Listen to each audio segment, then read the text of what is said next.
Okay, so welcome to part 2 of the lab on doing the monthly QA, or the video on doing the monthly QA.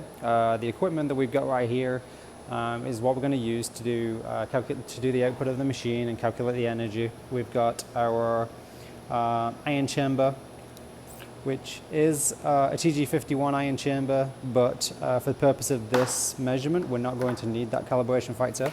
And we have our cube Phantom.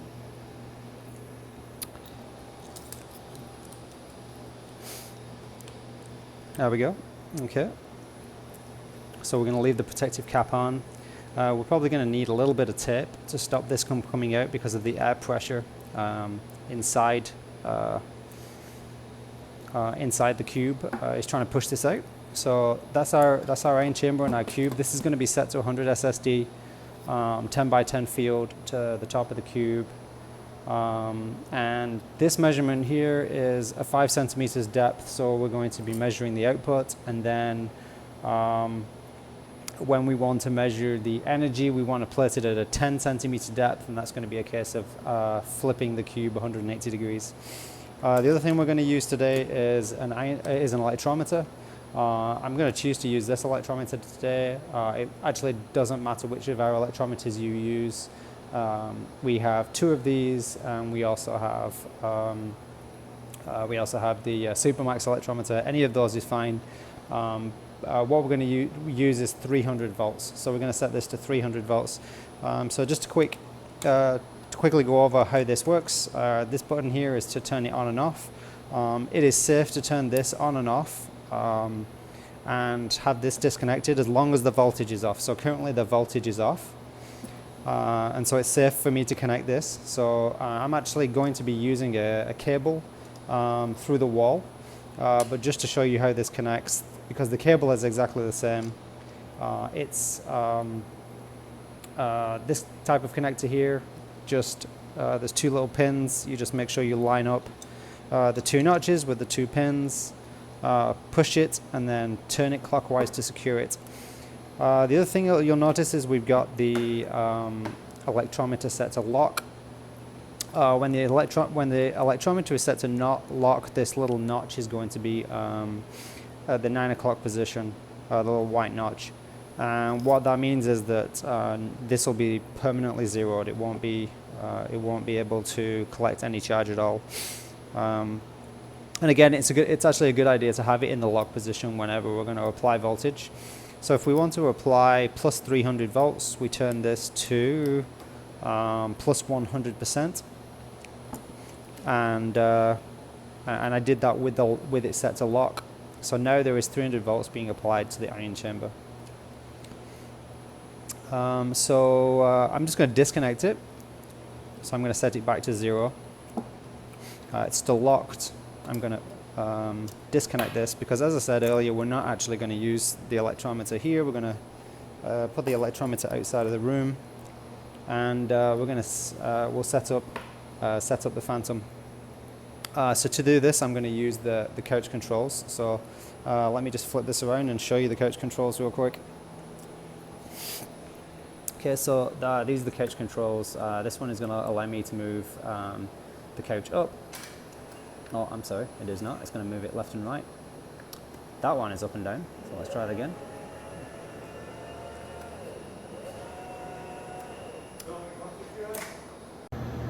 So we're now ready to do the output testing, dosimetry tests on our machine.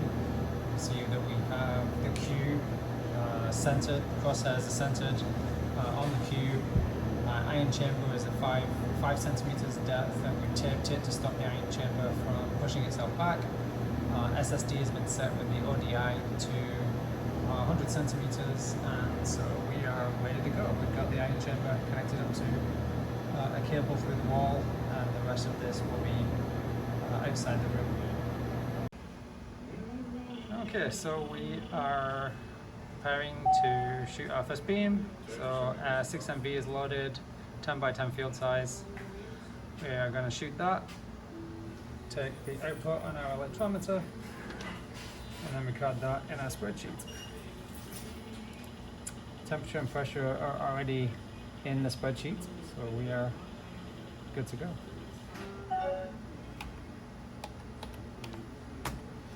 Okay, 15.7, so that is in our spreadsheet.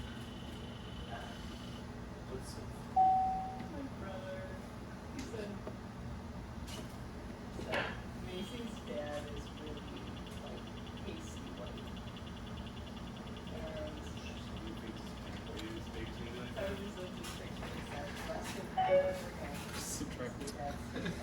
Okay, so I forgot to take that out, so we're going to do some subtraction here. Equals 31.38 minus previous reading. And we got two pretty consistent readings.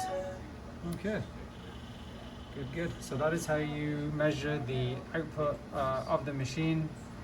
We'll pick this up again when we measure the output, when we measure the energy. Okay, so the next thing we're going to do is photon energies. So they should be at 10 centimeters depth. So our measured cube just flips upside down. SSD is obviously going to stay the same. Just realign it, and we'll be ready to go to do photon energies. Okay, so we're going to do energy check, 6x at 10 centimeters. Electrometer is ready.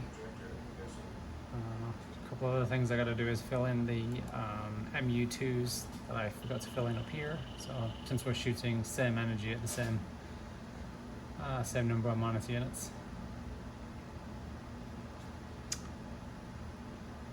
Just waiting for the beam. Any day now it's going to tell us that's good. All right.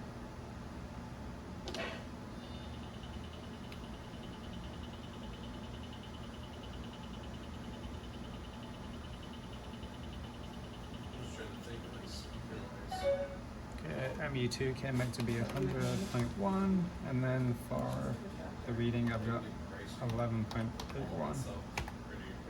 Okay, and so we're at 0.39%. So we're going to do this and repeat for all the other energies,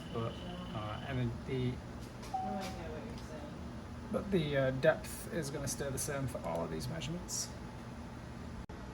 Okay, next test is going to be our wedge test. So we have to do wedge output for all the flat fields. So we're going to go to plans and load up standard templates and look for the one that is E to W, and then load that up, and you see that it brings up a wedge angle here. So we have to do 60-degree wedge.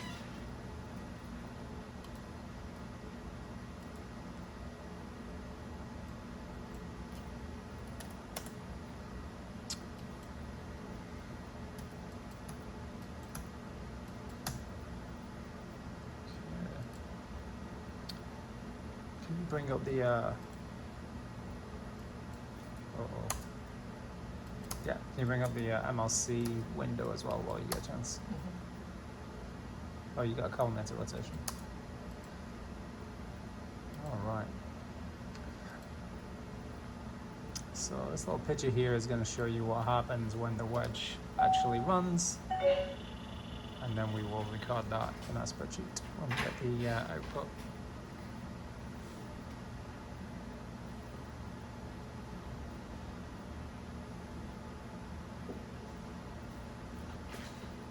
And this is how long it takes to load an energy when you've just changed the energy.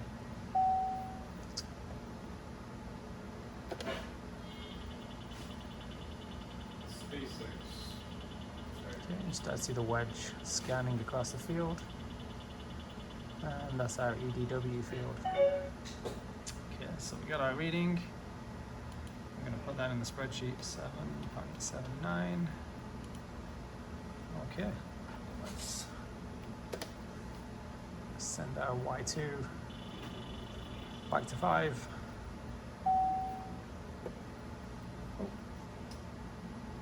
Reset the electrometer.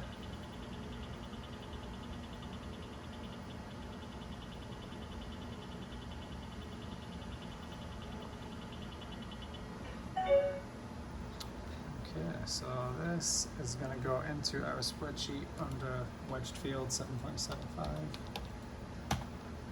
and those are deviations. So it's a ratio of this reading and the same reading at 10 centimeters for the same energy, but with no wedge. Okay, so that's that. Okay, so we finished with the wedge tests. We're now going to do dose rate constancy, so verifying that the machine produces the same amount when the dose rate is changed. So for which one are you going to do? 18? Alright, so we're going to do 100 MU, so we previously did 600. And to get it to change back to a non-wedged field, you have to hit that button that says default beam.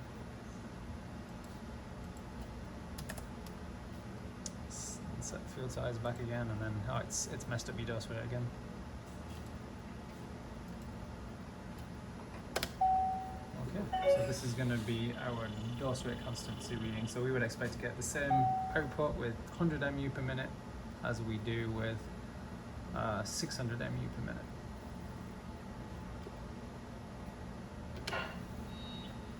So you can tell from the change in beeping frequency of the machine that the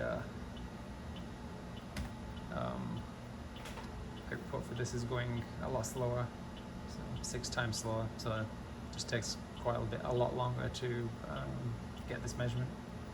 Okay, so we're going to do electrons next. Electrons are going to be done at the shallowest depth that we have.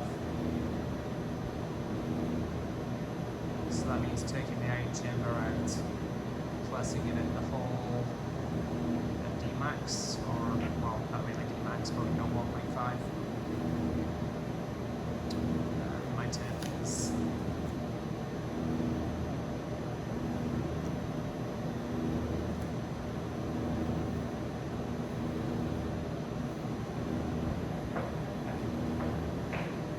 okay, so to not just do electrons, we have to put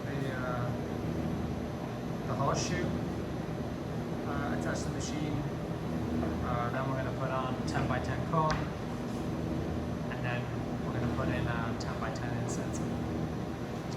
Of course, we're still under 100 SSD. We haven't needed to change. That's just the beauty of the cube. We don't need to change the table height. So that's kind of nice. Like when we did this in slabs of plastic, you constantly have to change the height of the table as we change the depth. So 10 by 10 cone, and then finally, you see the lights turn green. We need the 10 by 10 insert, which is just basically an empty square tray. But without that tray, the machine will throw it into lock fault. There's our insert. That's going to go in there and actually finalize the 10 by 10 field. Alright, we're ready to go.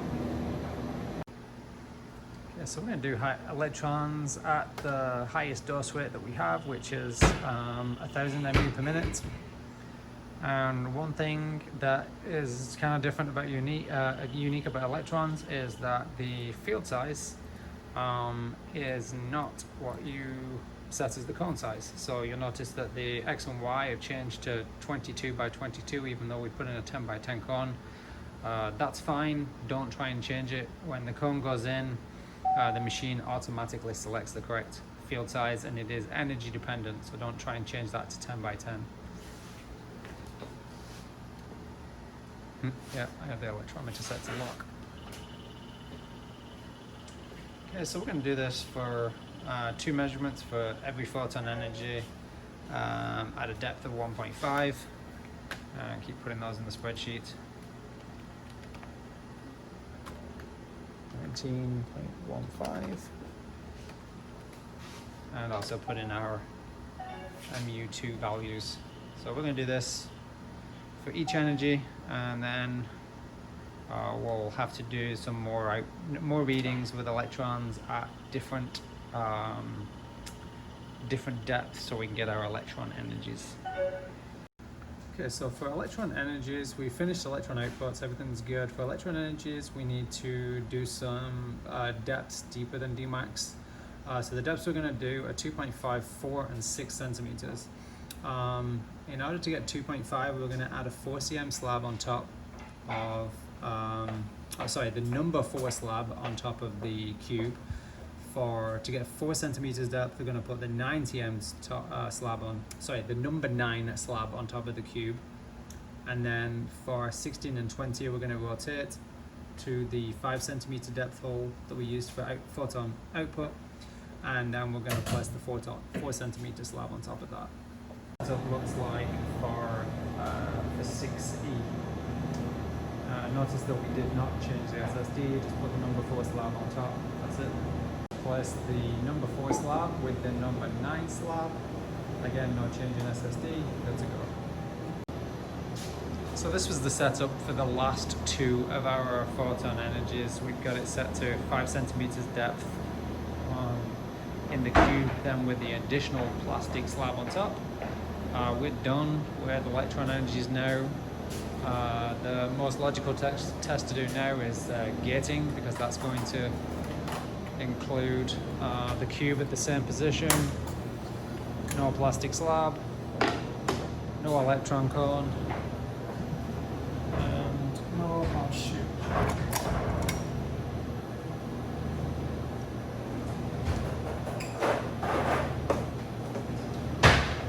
Well, what we do need is the RPM gating camera.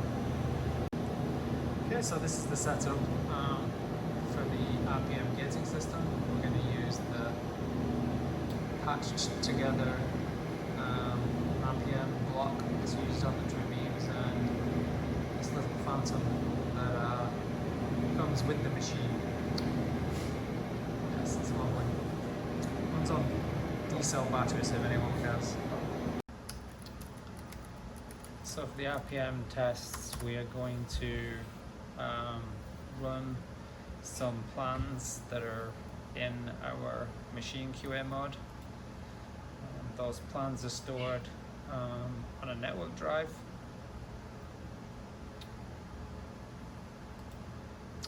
So we call that drive the I drive. I guess that's what Varian calls it. So we're going to go into RT plans, TrueBeam monthly, gating QA, and then find the plan file.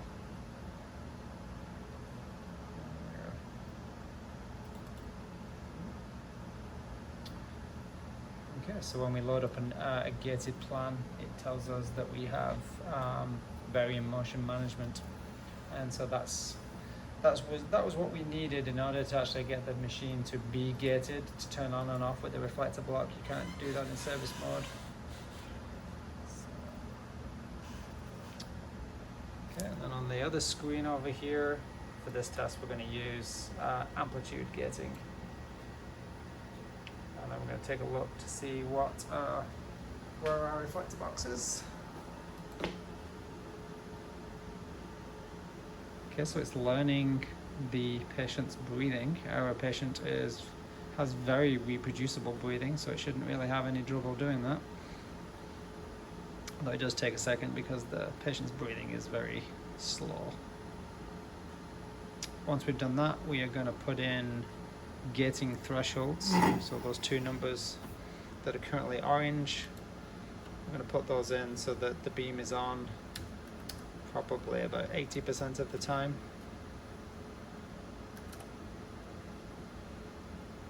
Yeah, so the beam is going to turn on and off. We can control these so that the test goes at any speed we want. We want the beam to turn on and off, but we don't necessarily want it to be on longer than it is off. Okay, so yep, all right, we're happy with that. So we're going to shoot this beam. Yep, we have to record a small waveform. We can just hit stop. Right? There we go. All right. We need that to save the gating parameters.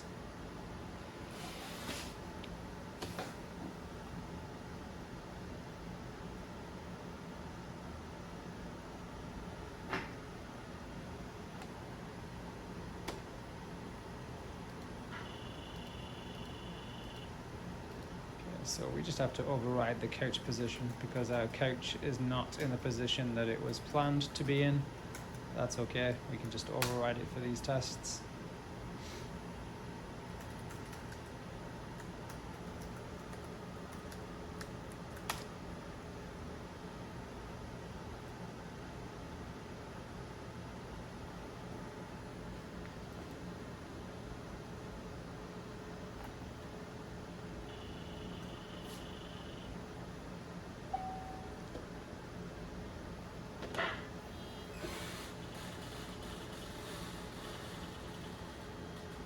So you'll notice that the machine turns on and off.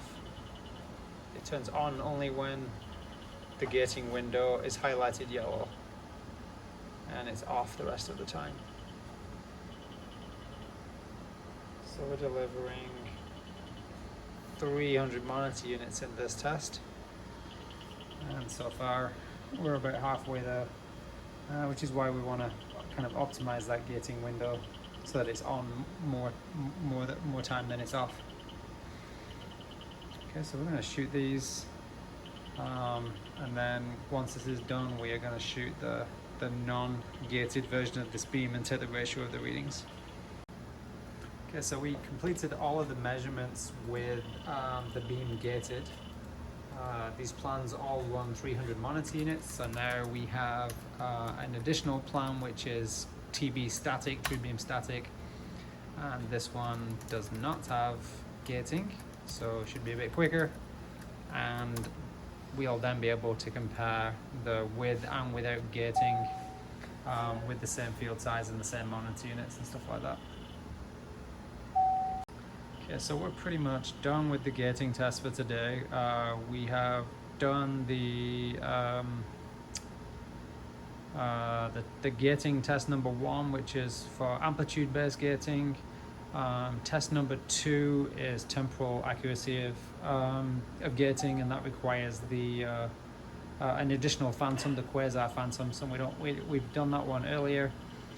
Test number 3 is to verify that the gating interlock works, and if test number 1 or test number 2 actually